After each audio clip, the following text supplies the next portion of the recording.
Merchants have this issue where they know a ton about their products, they know a ton about their company, etc. So they are very familiar with what they sell and what they do. However, once you have this, you have what's called a curse of knowledge. And once you have the curse of knowledge, it's very difficult for you to think like a beginner anymore. And as a result, you tend to have what's called an explanation gap. So you are explaining some concepts in a very advanced way with industry methodology, etc. And the people that you are selling to, the newbies, just can't really connect with that. So how do we solve this? Let's dive into it in this video. But before we do, subscribe to the channel, like the video, and make sure to watch everything on this channel, because we built this like a course. There's only value here, no things to sell. So let's jump into it. So first of all, when you are copywriting and writing the text for your store, it's very common that merchants make this mistake of trying to be too fancy. And there, something that is too fancy, too complicated, etc., doesn't take into account that the people probably being on the site are there only for a couple of minutes.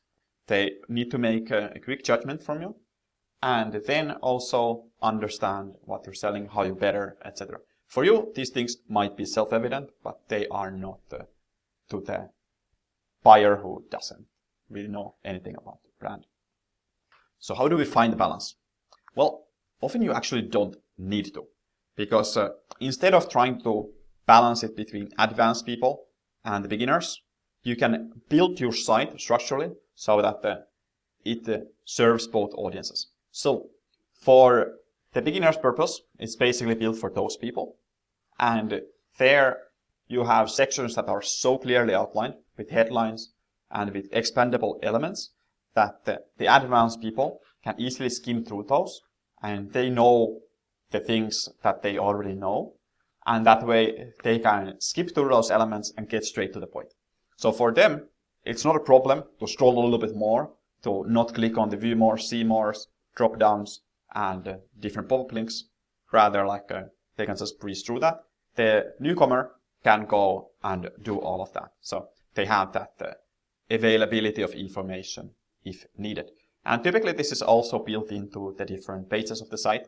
So for example, the FAQ page, or there might be some further explanation about this in the blogs. So there, you can take this person who is only problem aware into a state of also being quite solutions aware. And then they will be able to make a purchase, take that leap, and give you their cash. So that's how we do it. So we just simply tailor the experiences to suit the different knowledge levels. And it has become easier to do these times because you have more options with different expandable elements. So expandable elements largely are the solution, but also making sure that the site is written in a way that takes into account these different personas. Hope that was helpful. Looking forward to seeing you on the next videos. If you haven't yet, subscribe to the channel, like the video, and if you have any questions, feel free to ask in the comments. See you on the next one. Cheers.